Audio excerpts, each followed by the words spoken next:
טכנולוגיה, הננו-מדע. שלום לך פרופסור ארנסטו יוסולביץ', שלום לך הפרופסור אורי בנין, ושלום לך אורן נהרי. שלום. ובכן, הדברים הקטנטנים אפשר לומר. זה מעבר לדברים קטנטנים. ננו הפך לאיזשהו buzzword, וממש בחודש הקרוב יהיה פה כנס של ננו בישראל, כנס גדול מאוד, ועל מה אנחנו מדברים? השאלה הגדולה, האם זה כימיה, האם זה פיזיקה, האם יש עוד בכלל משמעות להגדרות האלה, וזה מתחיל עם הפיזיקאי הגאון ריצ'רד פיינמן, שאומר בעצם את הדבר הבא, אם אני מאוד מאוד מאוד מפשט, ויסלחו לי הפרופסורים. הוא אומר, אנחנו הולכים כל הזמן על למזער. אנחנו מתחילים עם משהו גדול, נניח מחשב, או טלפון, או מה שלא יהיה, או טלוויזיה, ואנחנו הולכים ומקטינים אותה. אבל מה יקרה אם אנחנו יכולים לעשות מניפולציות ברמת האטום? לקחת את האטומים, שכל האטומים זהים, ואז להתחיל ולנסות להפוך אותם למה שלא יהיה. בעצם אנחנו מגיעים לאלכימיה. אנחנו יכולים לקחת את האטום הזה ולהפוך אותו לבגד, למסך מחשב, למה שלא יהיה. יתרה מזו, אומר העתידן הגדול ריי קורצווייל, שאומר שלדעתו, ויש רבים החושבים ככה, שבעוד סדר גודל של בין 50 ל-100 שנה, ההתפתחויות בשלושה תחומים, הרובוטיקה, הננו, והשיבוט והגנטיקה, יביאו להתלכדות של איזושהי נקודה סינגולרית, שממנה אנחנו עוברים לממשק אדם-מכונה, משהו אחר לגמרי, אנחנו הופכים לאיזשהו, אנחנו, ילדינו, נכדינו, לאיזשהו סוג של על-אדם. בקיצור, כל ההיסטוריה בעצם משתנה לחלוטין, וכל זה מתחיל מהמהפכה המחשבתית. קודם כל זה מפחיד. מה? קודם כל זה מפחיד. סיכון וסיכוי, למה זה מפחיד? תחשוב על ננו-בוטים שמשוטטים בגופך ומתקנים כל תקלה עוד לפני שהיא נוצרה. או שהם עושים תקלות במקום שהם אינם, מי יודע. אוקיי, אז באמת אולי נראית תחילה באמת איזושהי הדגמה מסוים, נכון? כן, אני הבאתי כאן תמיסות, כפי שאתם רואים, ללא אור, התמיסות נראות בסך הכל תמיסות בתוך בקבוקונים. בתוך בקבוקונים. עכשיו אנחנו נדליק אור, אפשר להמם את האור באולפן. ונעמם את האור הגדול. אתם רואים שיש לנו פה סדרה של תמיסות שפולטות אור בצבעים שונים. יש פה את אותו חומר, אותם חלקיקים, התמיסות מכילות בדיוק... בכל הבקבוקים אותה תמיסה. אותה תמיסה של חומרים של אותו חומר. כל ההבדל הוא גודל החלקיקים. יש לי פה ננו חלקיקים של מוליך למחצה שהקוטר שלהם הוא כ6 ננומטר. הם מכילים בסך הכל 3,000 אטומים והפליטה היא באורך גל אדום. ככל שאני מקטין את החלקיקים האלה, שוב מאותו חומר, אני הולך ומסוגל לפלוט אור בכל צבעי הקשת, עד לחלקיקים כחולים שהגודל שלהם הוא בסך הכל 2 ננומטר, ומכילים בסך הכל 200 אטומים. האפקט שאנחנו רואים כאן הוא שונה ממה שאנחנו מכירים, מזה שאנחנו ניקח חומר מוליך למחצה כמו סיליקון, ונחלק אותו לשתי חתיכות. הצבע של הסיליקון בחצי האחד ובחצי השני יהיה אותו דבר. וההבדל הוא רק בצבע? הוא קורה רק בגבול הננומטרי. זה אחד ההבדלים הכי בולטים לעין. וההסבר הוא מאוד יפה, כי בעצם מה שאתם צריכים לחשוב עליו, החלקיק הופך להיות קופסה קטנה, כמו מיתר של גיטרה. כאשר אני משנה את אורך המיתר, אני משנה את הצליל שאתם שומעים. גובה הצליל. את אורך הגל. את אורך הגל של הצליל. כאן אני משנה את הגודל של הקופסה הננומטרית, וכתוצאה מזה אורך גל האור והאנרגיה שהחלקיק הזה יכול לפלוט הולכת ומשתנה מאדום לכחול. וזה אחד הדברים שמהווה מוטיבציה מדעית לחקור את התנהגות החומר בתחום הננומטרי, שמפגין... אבל שאל אורן, השאלה הזאת מעניינת, ההבדל הוא רק בצבעים, או אולי למשל, אנחנו רגילים לזהות את המנעד הזה של הצבעים, למשל עם חום וקור, או כן, צבעים חמים יותר וקרים יותר, ממש נותנים גם פירושים למשל במפות סינופטיות ודברים מהסוג הזה. יש לנו איזשהו הבדל אחר, התנהגות אחרת בתדרים השונים? בגבול הזה ההתנהגות תלוית גודל בהמון פרמטרים. בגבול הזה אנחנו רואים התנהגות תלוית גודל גם בנקודת התחה למשל. זאת אומרת, חלקיק קטן של זהב, הוא נמס ב-300 מעלות צלזיוס. זהב במוצק נמס ב-1,300 מעלות צלזיוס. הקטנת הגודל משנה אפילו את נקודת ההתחה. הקטנת הגודל מגדילה את פני השטח של החלקיק, וכתוצאה מזה הוא גם הרבה יותר ריאקטיבי. כך שלתחומים כמו ריאקטיביות כימית, קטליזה כימית, יש לנו פה אפקט גודל מאוד מאוד... איזה חומר יש כאן שהאטומים שלו? החומר כאן נקרא קדמיום סלנית, זה חומר שהוא מוליך למחצה. וכל מה ששינינו כאן, כאמור, זה את הגודל שלו, וזה פרמטר אחד שהוא שונה מהקדמיום סלנית שאחרים מכירים, או מסיליקון שאנחנו מכירים בעולם הצ'יפים והמיקרואלקטרוניקה. אתם יכולים למעשה לקחת כל חומר ולעשות לו את הפעולה הזאת? הרבה חומרים שונים. זה באמת, אני חושב שזו הדגמה מאוד יפה, כי זאת בעצם המהות של הננו חומרים, שעד עכשיו אנחנו תמיד, עד לא מזמן, נהגנו לחשוב שמה שקובע את התכונות של החומרים זה הרכב הכימי, מאיזה יסודות זה עשוי. נכון. ובשנים האחרונות יש תובנה שהגודל רק הגודל, אפילו הגודל שהרכב הוא קובע, אותו כמו שאומרים, נכון. הגודל קובע, כן. אוקיי? כן. אז בעצם, אפילו שיש לנו חומרים שאנחנו כבר מכירים, שמאותן יסודות ואפילו הצורה שבה האטומים מחוברים כבר ידועה לנו, אנחנו משנים את הגודל ומקבלים תכונות אחרות לגמרי, שלא ידועות בחומר רגיל. אפשר לעשות את הפעולה הזאת של הקטנת החלקיקים בכל חומר שהוא, או בחומרים שהם מוליכים למחצה רק, או בכל חומר שנתון בטבע? כיום למעשה יש שיטות סינתזה והכנת חלקיקים ממשפחות רבות של חומרים רבים, גם מתכות, חומרים מגנטיים, מוליכים למחצה, יש לי שאלה, אוקסידים. שאלת תם, כי אני קורא לה שאלת תם כי לא נעים לי לקרוא לה שאלת בור. בננו, האם אנחנו יכולים להגיע אידיאולוגית או תיאורטית למצב שבו בעצם אתם לוקחים ומשחקים בצורה הרבה יותר זולה וקלה עם הטבלה המחזורית, זאת אומרת לא צריך את הריאקציות הגדולות, לא צריך את האורניום 238 ל-235, אלא בעתיד, אני לא רוצה להשתמש במילה היתוך קר, אבל אתם יכולים לעשות את השינויים האלה במעבדה בצורה קלה, ליצור את החומרים האלה בעצם ברמת האטומים? לא ברמה של ריאקציה גרעינית, כרגע אני לא, כי זה משהו שקורה בתוך הגרעין, אבל אנחנו כן יכולים היום לייצר חומרים שפעם היו מיוצרים, למשל חומרים אורגניים, צבעים זוהרים למשל, בצורה שלנו חלקיקים שהם הרבה יותר עמידים, לדוגמה, והם מורכבים מחומרים אחרים לגמרי, למרות שהם נראים אותו דבר. וזה אומר שנגיד השימושים של הדברים, אתה דוגמה דיברת על זה שהחומרים האלה משמשים נגיד למסכים, מסכים של טלוויזיה, של סמארטפונים וכדומה, באיזה צורה? בצורה שבעצם יש לנו פה אוסף צבעי יסוד, שאנחנו יכולים לתפור את האורך גל כרצוננו. אתה תגיד לי איזה אורך גל אתה רוצה במסך שלך, ואני אתן לך אותו על ידי שינוי הגודל של החלקיק. מה זאת אומרת, זה אני רוצה, כלומר, למה שאני ארצה משהו אחד ולא אחר? אתה צריך 3 צבעי בסיס על מנת לבנות תמונה בצג טלוויזיה. רד, גרין, בלו, כחול, אדום, ירוק, המנעד של הצבע שאתה מקבל תלוי במקור האור שאתה מפעיל לצורך הזה. ויש היום מגבלה מסוימת, בייחוד בפלאפונים, אבל גם בצגים גדולים. איכות הצבע שאתה רואה היא לא האיכות הצבע הטבעית או המלאה שאתה יכול לראות. ובעזרת חומרים כאלה שנכנסים לתוך המסך, גם המסך השטוח, אנחנו יכולים למעשה לתת מרחב צבע מאוד מאוד איכותי ולשפר את חוויית הצפייה בצורה מאוד משמעותית. ואולי כדי לקחת את הדוגמאות, כי באמת היום עולם הננו, ואולי בגלל שזה buzzword, ואז טוב להתמיד אותה להרבה מאוד דברים אחרים, כי גם מדע הרי צריך למכור בימינו, בואו נתחיל ונראה כמה דוגמאות, ונתחיל דווקא מהתחום הרפואי, כתבה על שיקום, על שיפוץ של עין ואוזן. הנה. Nowadays, European researchers in regenerative medicine have made major advances to repair a defective eye or ear. Thanks to nanotechnologies, the general public will soon be able to benefit from these state-of-the-art advances. In Finland, like elsewhere in Europe, hearing problems among seniors are on the rise. For patients like Pekka Laikkonen, difficulties in understanding persist even with hearing implants. Like this test at the Hospital of Tampere shows. Friction. Friction. Hedgehog. Headgear. Furious. Fur. Sir? There's another setting here, but I don't use it. Such misunderstandings can create a sense of isolation for patients who no longer dare participate in conversations. To remedy this, Professor Pico, project coordinator for the European project Nano Ear, is striving to revolutionize inner ear medicine through the use of nanoparticles. The goal of the Nano Ear project is to improve or restore the auditory capacity of people who've experienced hearing loss. It actually consists of a technique based on nanoparticles, which are used to carry drugs and genes to a specific destination. The nanoparticles designed in this lab are infinitely tiny chemical molecules. Their role is to deliver active substances to the damaged cells of the inner ear. Their nanometric size enables them to cross the cell membrane and deposit the drugs needed for cellular repair directly in the nucleus. Numerous drugs are currently being tested for this kind of use, and these techniques will be conceivable for humans in a few years.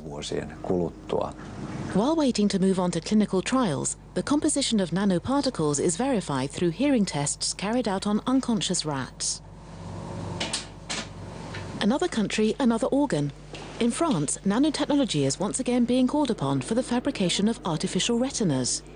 In this lab, the focus is on nanomaterials.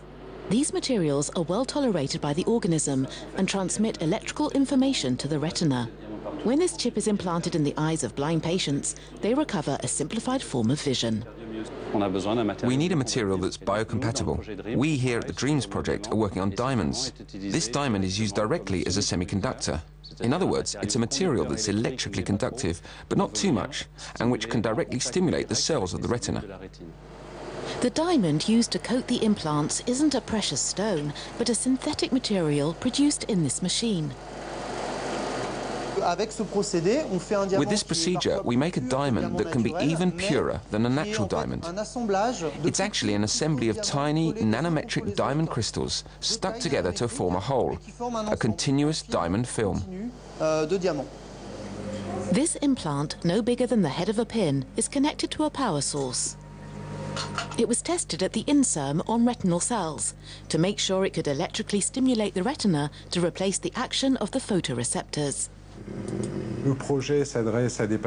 This project is intended for patients who've gone blind, who've lost their photoreceptors.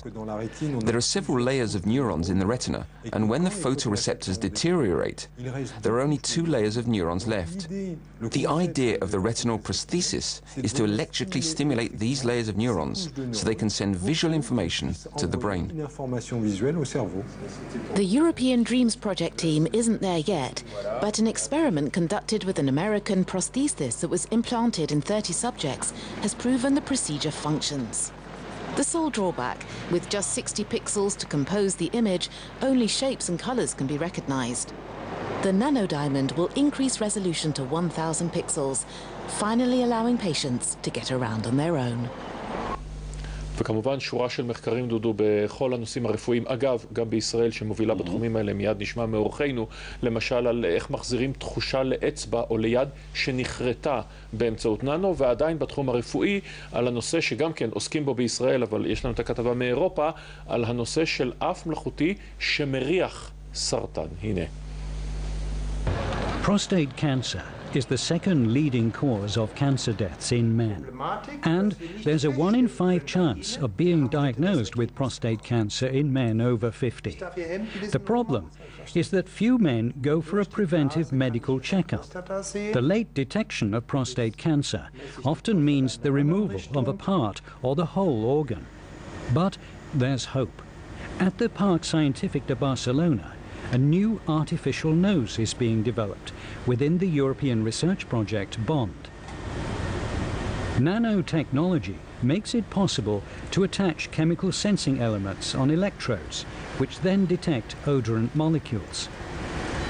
When we smell flowers or perfume, or when we eat, we receive information in the form of chemicals. This chemical information exists and develops also when an illness occurs, for example, in the case of cancer or other diseases. The highly sensitive nano nose examines the urine probes of cancer patients, and the results are promising. In a few years, it might be possible to provide general practitioners with a small, easy and ready-to-use device which reliably shows whether the patient's urine is contaminated with cancer cells or not. So far, surgery is often the only cure. The problem: there's no imaging technique which shows reliably the dimension and the type of tumor.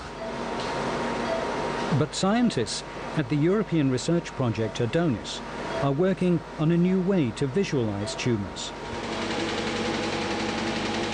At the Fraunhofer Institute in St. Ingbert, Germany, they're using gold to track the cancer cells. The gold nanoparticles, or the contrast agent, changes the optical contrast, the color of the tissue. The gold particles color the tissue, so this area absorbs more light and sound is produced. Und es entsteht mehr Schall. The vision of the researchers, small antibodies are attached to the tiny gold nanoparticles, which will then be injected into the patient. They'll travel through the body and find and mark each single cancer cell. Combined with new ultrasound technology, the gold nanoparticles can then be visualized. The result, an accurate image of the distribution of the tumor cells. The artificial nano nose and the new ultrasound imaging technique are two milestones in the fight against prostate cancer. They're both still in a research phase, but their potential for saving lives is enormous. זהו, עכשיו אנחנו רוצים באמת להבין מה ראינו כאן, כן? אז בואו נלך באמת אולי חזרה באמת לשאלה הבסיסית. כשאנחנו מדברים על ננו, על מה אנחנו מדברים? אז קודם כל, ננו זה פשוט מימד. ננומטר, ביליונית המטר, 1 חלקי 100,000 מקוטר השערה. וזה גודל של העולם האטומי, זה גודל של מולקולות. אתה לוקח 10 אטומי מימן, שזה האטום הקטן ביותר בטבלה המחזורית, שם אותם אחד ליד השני, אתה תקבל ננומטר. אז זה עולם של אטומים ומולקולות, כאמור העולם שבו תכונות החומר תלויות בגודל. כן. וכדי להגיע לחומרים והתקנים בגודל הזה, אולי אפשר לראות את אחת השקופיות, שמראה שיש למעשה 2 גישות לעשות זאת. גישה אחת היא גישה שאנחנו קוראים לה משמאל טופ דאון. טופ דאון אומר, אני לוקח במקרה הזה גביש של פרוסה של סיליקון, ועליה אני כותב מלמעלה למטה את התבנית שהיא המעגל המשולב, שבסופו של דבר הוא המנוע והמוח מאחורי הפלאפון שלנו ומאחורי המחשב האישי וכו'. כן. מה שכפוף לחוק מור המפורסם, שעוד מעט יגיע אל איזשהו קיר, ובזאת זה ייגמר. וכיום הם כבר הגיעו לננו, הם הגיעו ל-20 ננומטר מימד קריטי בטרנזיסטורים, מה שמאפשר לדחוס ביליון טרנזיסטורים על סנטימטר מרובע אחד. יפה. יחד עם זאת, בצד השני של הסקאלה, והשיטה החדשנית שאנחנו מביאים לעולם הקטן הזה, זה גישת הבוטום-אפ. זאת גישה של כימיה. אנחנו בעצם בונים ומכינים את החומרים שלנו, את החלקיקים האלה, פשוט בעזרת כימיה רטובה. זאת אומרת, אני מחבר את האטומים בצורה חכמה, בתוך כלי כימי, במעבדה כימית, ובגישה הזאת, הגמישות שניתן לקבל בשליטה בחומר, בגודל שלו ובצורה שלו ובתכונות שלו, היא מאוד מאוד רבה. אבל את זה כבר עשו. זאת אומרת, האם אנחנו, כשאתה אומר מהבוטום-אפ, הרי בכימיה כבר במעבדות, במבערי בונזן וכל הדברים האלה, עשו את השינויים מחומר לחומר. הננו אומר שאתם בעצם עושים את זה בצורה יותר יעילה, או שזה תחום שונה לחלוטין, צורת מחשבה שונה לחלוטין? אני חושב שמה ששונה זה גם תפיסה והבנה שפעם, זה נכון, פעם עשו סינתזה כימית ויצרו מולקולות, אבל יצרת מולקולה וזהו. המולקולות אחר כך יכולות להסתובב בתוך הכלי, לא כל כך התעניינת במה שמולקולות יכולות לעשות אחת עם השנייה, על ידי אינטראקציות יותר חלשות. ובשנות ה-90 התפתחה כימיה חדשה שקוראים לה כימיה סופר מולקולרית, שחוקרת איך מולקולות על ידי כוחות יותר חלשים מתחברות יחד ויוצאות מבנים יותר גדולים שיוצאים מהקנה המידה של האטומי המולקולה אל העולם המיקרוסקופי. אז בעצם יש פה איזושהי סגירה של פער בין הגודל האטומי והמולקולרי מצד אחד לגודל המיקרוסקופי, הדברים שאנחנו רואים, ואנחנו יכולים, כמו שאורי אמר, from the bottom up, כן? מהאטומים ומהמולקולות, לתת לחומר להתארגן באיזושהי צורה שיוצרת בסוף את המבנה שאנחנו רוצים. במקום לבוא ולכתיב מלמעלה בצורה מאוד מגושמת, כמו שאנחנו יודעים היום, מה שאנחנו רוצים, אנחנו לומדים איך החומר לבד הוא מרכיב את עצמו. מתארגן. עכשיו, השאלה באמת, איך זה קשור לדברים שראינו, למשל, דוגמה לגבי האף המלאכותי הזה שמריח, נגיד, את הדברים. הרי הקשר הוא כאן קשר של באמת דרך מה? דרך... הקשר הוא העובדה, זה שאנחנו מדברים על מוליך למחצה, למשל, בתמיסה. לעומת המוליך למחצה על צ'יפ. זה פותח לך הרבה יותר אפשרויות ביישום החומר באפליקציות שונות ובצורות שונות. זאת אומרת, אם מדובר על המוליך למחצה הרגיל, זה זה צ'יפ קטן שאני צריך להכניס אותו, אני לא יכול להכניס אותו לתוך הגוף בקלות וכולי. ברגע שיש לך תמיסה שאפשר להפוך אותה, שהיא תהיה קומפטיבילית למערכת ביולוגית, לצפות אותה, למשל היה שם בסרט חלקיקי זהב שמשתמשים בהם לדיאגנוסטיקה, אז איך עושים, מה עושים איתם עם חלקיקי הזהב? זה אומר שאתה יכול להזריק אותם כחומר ניגוד לגוף. אתה מזריק אותם לגוף. ואתה יכול לצפות... או שותים אותם. היתרון הנוסף שיש לך זה לצפות את פני השטח שלהם, שהם רבים מאוד. זאת אומרת, הדבר הנוסף שקורה כשאתה הולך לחלקיק כל כך קטן, זה שיש לו המון אטומים על פני השטח. מחצית מהאטומים יכולים להיות על פני השטח אם גודל החלקיק הוא כ3 ננומטר. ואז אתה מצפה את פני השטח באיזשהו מולקולות שתהיינה רגישות או סלקטיביות לדיאגנוסטיקה שאתה מחפש. וזה המפתח לסנסורים ולגישה של אף שמנסה להריח למשל תגובה של זה ממש להריח או שזה רק סימבולי? יש איזה שהם חיישנים שקולטים כמויות מזעריות של מולקולות שיש באוויר, בדיוק מהאף שלנו, כן. או בנשימה של אדם למשל שהוא חולה בסרטן, אפשר... זה לצורך העניין מדע כמו נניח פיזיקה, כימיה או משהו בפנים, או זו צורת מחשבה. האומרת, הנה אנחנו הולכים מהצורת המחשבה הזאת ומיישמים אותה על כל דבר הנראה לנו ממסכים ועד גוף האדם. זה כמה צורות מחשבה? זו דיסציפלינה אינטרדיסציפלינרית, אם אפשר להגיד. זאת אומרת, ואכן, אם אתה מסתכל על למשל הפעילות בתחום הננו-טכנולוגיה בישראל, יש כ-350 קבוצות מחקר ב6 האוניברסיטאות ומוסדות המחקר המובילים בארץ. ועוד חברות תעשייה. ועוד חברות תעשייה. לפחות 85 חברות מוגדרות כחברות ננו-טכנולוגיה בישראל. וזה כולל אנשים ומדענים מתחומים של כימיה ופיזיקה, הנדסה, בית ספר לרפואה, גם מתחומי אפילו חקלאות באוניברסיטה העברית, יש לנו גם פקולטה לחקלאות. כך שאתה רואה פה איזשהו איחוד של דיסציפלינות סביב מחקר שהעניין שלו הוא בחומר, בגודל הזעיר הזה, בתכונות החומר שתלויות בגודל הזעיר הזה, ואכן יש לנו פתאום שפה משותפת ליצור למשל את אותו רטינה מלאכותית. אני ראיתי שהייתה גם באחת הכתבות רטינה מלאכותית. זה גם כן פרויקט שקיים בישראל. פרופסור יעל חנין מאוניברסיטת תל אביב מובילה את הפרויקט הזה. יש לנו שיתוף פעולה בנושא הזה. שוב, להשתמש בחלקיקים מהסוג הזה כקולטנים שרגישים לצבע, מכיוון שאנחנו יכולים לשלוט בצבע שלנו כאן, אז אני יכול לקבל קולטנים רגישים לצבע, וליצור שטל שיהיה כרטינה מלאכותית, שהרזולוציה שדיברו שם היא 1000 פיקסלים. אצלנו אנחנו לא מדברים על פיקסלים, כי אנחנו לא עושים ממש צ'יפ. מה זה דומה, באופן תיאורטי אפשר לחשוב על זה, נגיד שאדם נגיד שהוא עיוור צבעים, כן? הוא עיוור בכלל. לא, עיוור בכלל. יוכל לראות בצבע, כן? לראות כתוצאה מפיתוח של הדברים האלה. באופן עקרוני אנחנו מדברים בעיקר על רזולוציה הרבה יותר גבוהה, על התקן שיהיה ללא בטריה, אלא התקן שהתגובה שלו תהיה ישירות אל אור. ואולם ההתקן נמצא, לאו דווקא סולרי, אלא פשוט הצורת התפירה של ההתקן הזה, שמשלבת את הננו חלקיקים האלה יחד עם ננו צינוריות של פחמן, שזה עוד מבנה ננומטרי מאוד מאוד חשוב בעולם הננו-טכנולוגיה, שזה בעצם צינורית קטנה שהקוטר שלה הוא בסך הכל ננומטר אחד, והאורך שלה יכול להיות מיקרונים רבים, שמורכבת רק מאטומי פחמן. סנטימטרים. סנטימטרים. היום כבר, כן, הדברים מאוד מתפתחים.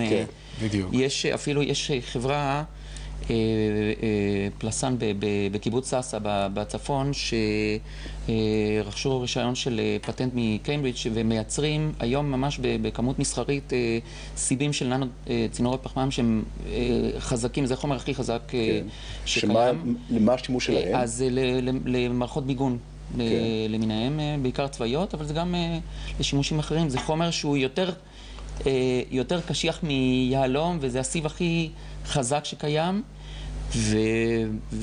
וגם קל, כי עשוי מפחמן. כולו פחמן, כן, אורן. ואם אנחנו עדיין בנושא הזה, נראה דוגמה נוספת ליישום של כמובן איכות הסביבה, שימוש באנרגיית השמש, תאי שמש, הנה. The power of the sun is enormous. The solar energy that hits the Earth in 17 seconds is equivalent to the daily energy consumption worldwide. But today, photovoltaic cells only capture a small fraction of this sustainable energy source. At the École Polytechnique Fédérale de Lausanne in Switzerland, physicist Sylvain Nicolet is working within the EU research project N2P on the improvement of solar cells. His approach is to change the surface structure of the front glass of the silicon cell. He deposits nano-sized crystals of a so-called transparent conductive oxide onto it. While clear glass does not scatter any light, this nano-tuned surface refracts the light in an angle from 15 to 30 degrees. This results in much better solar energy harvesting. In order to scatter the light, we use some rough features on the surface of our films, which are in the order of a few hundred nanometers. This allows us to scatter the light along wavelengths between 500 nanometers and few microns. The high scattering effect of the conductive oxide crystals is tested on a huge light table. As the light rays are scattered by the glass, they have a longer pathway through the silicon cell and thus generate more electrical current. So far, the researchers are able to increase the efficiency by 30% when compared to the efficiency of standard thin-film solar cells. The N2P project is coordinated by the Fraunhofer Institute for Material and Beam Technology in Dresden, Germany. Here, researchers develop complementing processes to optimize the energy harvesting of crystalline silicon solar cells even more by polishing the wafer on the rear side. The additional process they use is called plasma chemical etching at atmospheric pressure, which is a cost-efficient process with high throughput. A plasma flame, a conductive gas, burns between two electrodes. A reactive gas is added. Together, they trigger a chemical reaction on the silicon wafer. The nanostructured surface of the wafer is removed, and a homogeneous smoothing is generated. Conventional solar cells hardly make use of all light. Some of it passes through the cell and is lost. By roughening the surface and polishing the rear side, the rays are not only scattered, they also reflect back into the cell, and thus light trapping is maximized. The efficiency of these photovoltaic cells with optimized 3D nanostructures was improved by 15% when compared to the efficiency of standard solar cells. Translated into the extra power being gained over lifetime, the benefit of the efficiency improvement is quite substantial for the end user. It's a big step into a bright future. ודוגמה נוספת, הראה פרופסור בנין במצגת הזאת את הדברים המשמשים למסכים, אז כמובן מסכי טלוויזיה ומסכי מחשב, הרי כל סמארטפון חדש אנחנו רואים מיד כמה פיקסלים יש בו, איך המסך יותר זוהר, יותר נוצץ, יותר קל לקרוא, יותר קל לשחק משחקים, וישנה גם דוגמה נוספת של המסכים השקופים, שאנחנו מכירים אותם ממטוסי הקרב למשל, שהטייסים מסתכלים, אבל העתיד, ככה תיאוריה לפחות, זה שכולנו נסתכל בהם, ננהג בהם, והשאלה הגדולה שאותה טכנולוגיית הננו בכתבה הבאה אמורה לפתור, איך אנחנו מונעים את המבט עד שאנחנו מחפשים את המידע, מוצאים אותו עד שהמידע הזה עולה, איך נקבל את המידע הטוב ביותר בזמן האמין ביותר. הנה. Driving a car requires more than observing the traffic on the road. The dashboard displays all important vehicle information, but looking down on the display takes time, precious time, when it comes to dangerous situations. Now, chip LED lights powered up with transparent wires could cut off these critical seconds. At the Fiat Research Institute in Turin, Italy, Dr. Vito Lambertini works on new transparent screens. A display which is placed directly in front of the driver allows him to get information without disturbing his drivability and attention. It gives him the possibility to obtain important information in real time. Scientists of the European research project Multiflexi Oxides have developed a display which works without backlights. Its advantage? It can be much thinner and lighter than established displays. By using small glass pads with a transparent substrate of nano-sized oxides, scientists have developed a basis for the transparent displays. To enhance the material's conductivity, they add a thin gold film on top of it. By a method called microlithography, the gold molecules settle on the treated area of the glass pad. A mask with a pattern of very thin lines is laid over the prepared pad. Ultraviolet light destroys the golden layer, and only the nearly invisible lines covered by the pattern remain on the glass. Chip LEDs are placed at the end of the gold lines. They are now powered via the ultra-thin gold wires.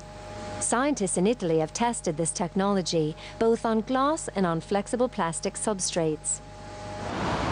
At the VTT Technical Research Center of Finland in Helsinki, researchers of the European project Napanil want to improve the optical properties of transparent displays.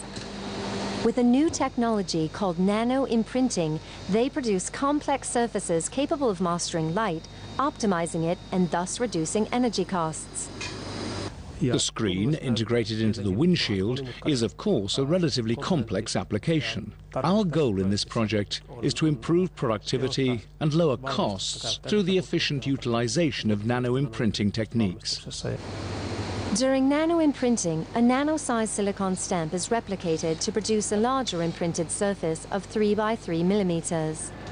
Combining these innovative technologies to improve the light properties and to create transparent power supply, engineers have come one step closer to display vehicle control information directly onto the windscreen. In the future, these transparent displays could not only revolutionize the design, they could also improve the safety on the road. כן, בקרוב נראה באמת בכל המכוניות את הציורים האלה אצלנו. אני חושב שבכלל טכנולוגיית מסכים היא משהו שהולך ומקיף אותנו יותר ויותר. החל מהפלאפון, אנחנו רק רוצים לראות בו ורוצים להכניס בו נתונים דרך מסכי הטלוויזיה והמחשב. אתם בטח רואים את הילדים למשל שיושבים מול המסך של הטלוויזיה, כאשר הם גם יושבים יחד עם זה עם עוד מסך אחד, והמסך של הטלוויזיה הוא כבר מסך אינטראקטיבי שמשמש גם לכמה פונקציות שונות, כלומר לכמה שידורים שונים. זה לא אותה טלוויזיה שפעם אנחנו כפינו על הקהל, אלא בעצם הם משחקים בנו, כאשר הם יכולים לשחק בכמה אינפורמציות שונות. הניסיון שלי אגב עם הילדים, עם הצעירים, הם לא רואים טלוויזיה בכלל. הם מעדיפים לראות אפילו את סדרת הטלוויזיה שהם מורידים בצורה זו או אחרת, הם יראו אותה על מסך המחשב. הטלוויזיה... באמת, אבל האינפורמציות שעל המחשב האלה, כלומר, הדברים האלה, זה כל הפיתוחים שדובר עליהם עכשיו כאן בכתבה. למעשה, גם אנחנו עם הצבעים האלה עובדים על פיתוחים והכנסה של חומרים כאלה למסכים, כאשר למעשה יש חברת סטארט-אפ שהיא ספין-אוף מהמעבדה שלי, שנקראת קיולייט ננוטק, ומפתחת אפליקציות של חומרים כאלה לצגים שטוחים. הרעיון הוא קודם כל שאתה יכול לקבל כל צבע שאתה רוצה, אז אתה יכול לקבל איכות צבע וחוויית צפייה כתוצאה מזה משופרת. ודבר שני מאוד קריטי במסכים הוא חיסכון אנרגטי. אנחנו כולנו יודעים שברגע שאנחנו, הדבר הראשון שקורה בפלאפון כשאנחנו לא מסתכלים עליו הוא שהמסך נכבה לחסוך בטריה. וכאן למעשה אפשר לציין יכולת נוספת שיש לנו בננו-טכנולוגיה, והיא לשלוט לא רק בגודל של החלקיקים, אלא גם בצורה, כמו שדיברנו על ננו-חוטים של פחמן, שזה מבנה שאנחנו קוראים לו מבנה חד-ממדי. כי בעצם האורך שלו כל כך ארוך והוא מאוד מאוד קטן. בממד אחד הוא כמעט ננומטרי לגמרי, אבל במידה מסוימת בציר הארוך יש לו אורך אינסופי. אנחנו יודעים לייצר כבישים קטנים שיש להם אורך סופי. בערך, אבל הם נקראים ננו-מוטות, וכתוצאה מהצורה של המוט, בגלל שזה לא כדור אלא מוט, אז הם באופן טבעי, יש להם תכונה נוספת בפליטת אור, שהיא גם פליטת אור מקוטב. אור מקוטב הוא אור למעשה שאנחנו מכירים את הנושא של משקפיים. משקפי שמש מקוטבות, פולרויד, שלמעשה האור שאתה מקבל פה דוחות את ה... הם למעשה חוצות את האור לשני חלקים, כי אור שמגיע מהשמש, אור שמגיע מתאורה רגילה, הוא לא מקוטב. והעיקרון של מסכים, כמו מסכי הטלוויזיה ברובם, מסכי הליקוויד קריסטל עובדים על עיקרון של כיתוב. כתוצאה מזה שאנחנו משתמשים בחלקיקים שיש להם צורה שנותנת בבת אחת אור מקוטב, אנחנו יכולים להכפיל למעשה את היעילות האנרגטית של המסך, להכפיל את זמן הבטריה כתוצאה מזה של הצג השטוח או של ההתקן הנייד שלך. אז זו דוגמה למקום שבו חומרים חדשים שפותחו בננו-טכנולוגיה יכולים להיכנס לאפליקציה מסכים. אגב, בבטריה נשארה החולשה הגדולה של המכשיר. אבל גם בבטריות יש הרבה פיתוחים שקשורים לננו-טכנולוגיה, למשל בטריות של ליתיום, כן? שיש פחמן שבעצם צריך לקלוט את הליתיום, אז היום משתמשים גם בגרפן, שזה עוד חומר מאוד חשוב, שזה שכבה אטומית של פחמן, גם בננו-טכנולוגיה. גם בסמארטפונים כולם? כן, ולגבי הצגים... כי הבטריה כאן נגמרת אחרי יום, אין מה לעשות. לא משנה לאן תלך.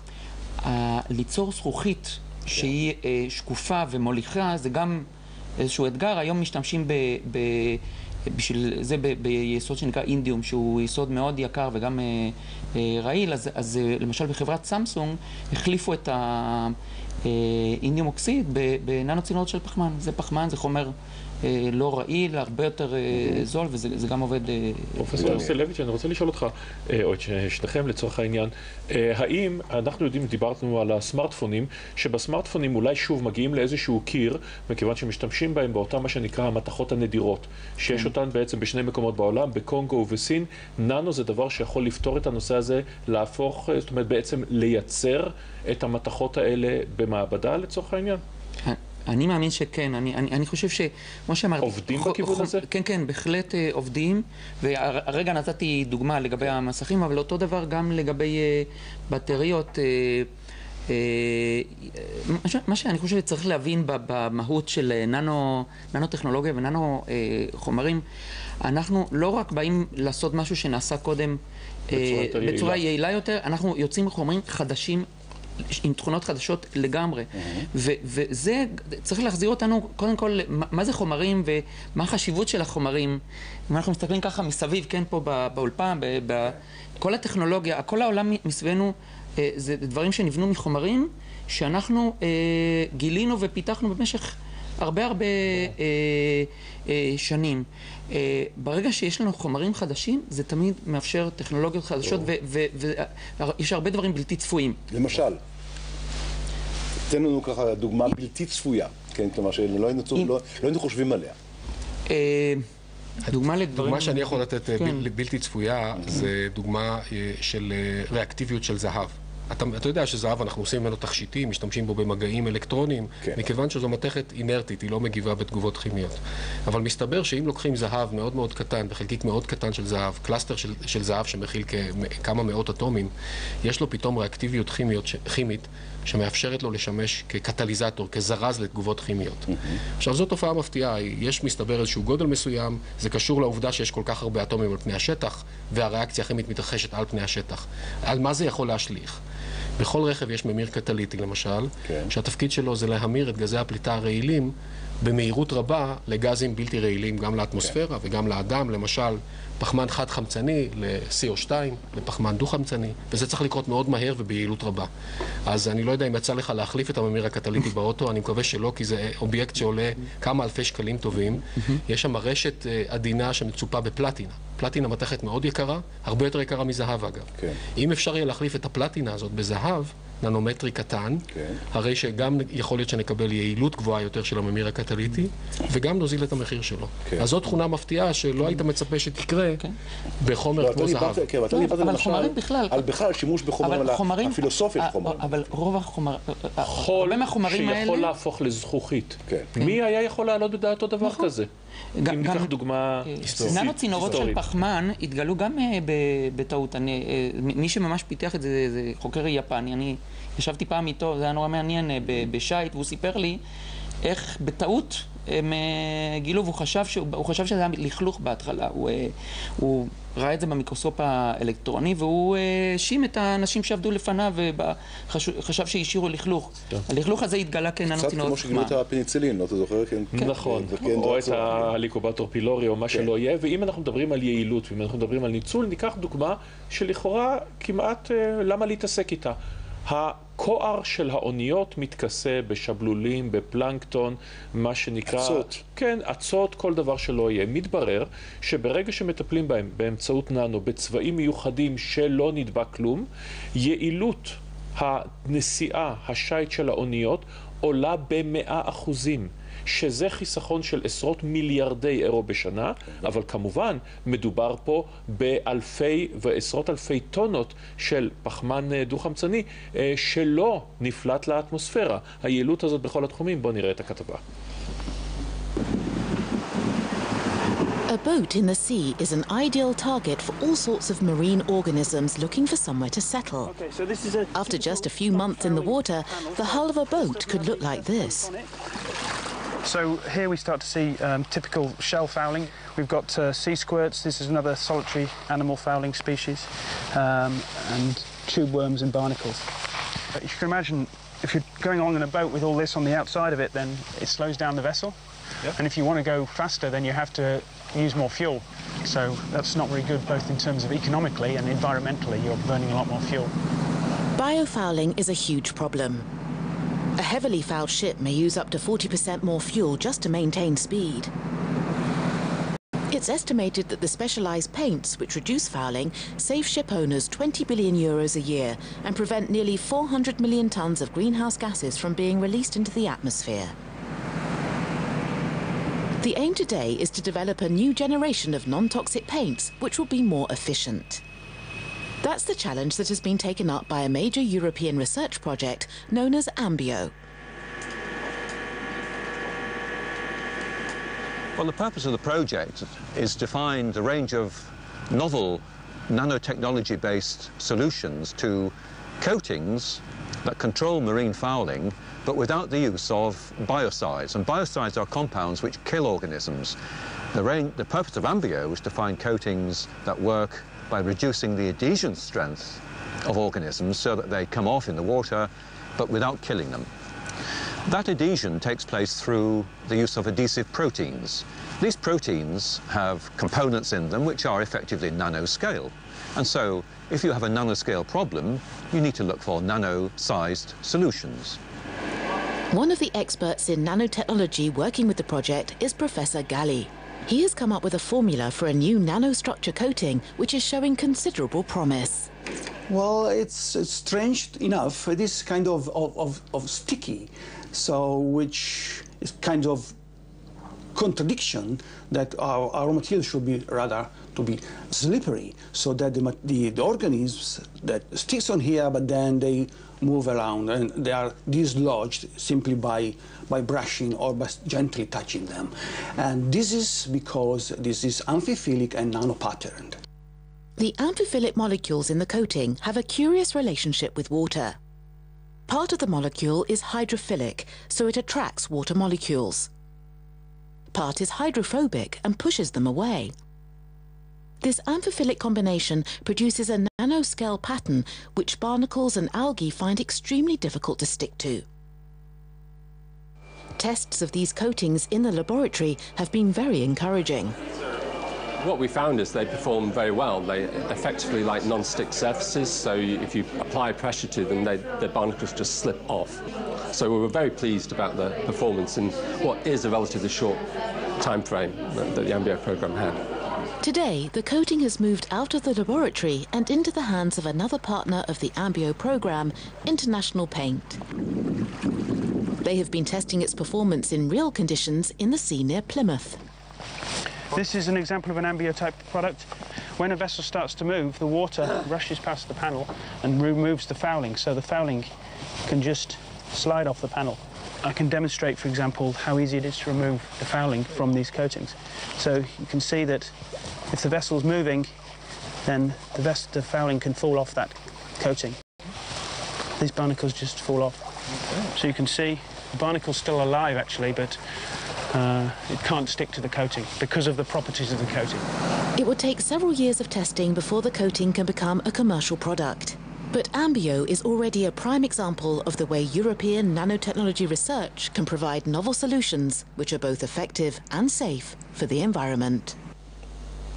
כן, הנה המצאה מפתיעה, אבל לא לך, נכון? לא לי. אולי זה מסביר למה בחרתי בננו-טכנולוגיה. כן. זה החזיר אותי המון שנים אחורה, שהייתי מפקד דבור בחיל הים, והיינו נאבקים להוריד את הזקן הזה עם שנורקל ומסכה ולגרד אותו. כן. אז עכשיו יש פתרון לננו-טכנולוגיה לאפשר שזה לא יגדל מראש. אז אני חושב שזה מאוד יפה. כן, באמת, ואולי משפט סיכום מה שקורה בארץ. ראינו פה כתבות מאוד יפות מכל העולם, אני רוצה להדגיש את הנקודה הישראלית כאן, שישראל באמת נחשבת היום אחת המדינות המובילות בעולם, וזה במידה מסוימת גם בזכות החזון של נשיא המדינה שמעון פרס, שכבר לפני כמה שנים מקדם את הרעיון של הננו-טכנולוגיה. הוא רואה בזה ממש השקעה אסטרטגית לעתיד של ישראל, והיום ישראל נחשבת מובילה בעולם, בין 5 מדינות מובילות בעולם, כולל ארצות הברית, יפן, גרמניה, קוריאה וישראל. ואגב, אחד הדגשים בתוכנית הורייזן 2020, שזה עתה ישראל הצטרפה אליה עם האיחוד האירופי, אחד הדברים שהם שמים על זה הרבה כסף, זה באמת הננו. ואנחנו נחזור לנושא. תודה רבה לכם שהייתם איתנו, תודה רבה לך אורן, תודה רבה לכם על הצפייה. גלובוס גם בשבוע הבא. להתראות.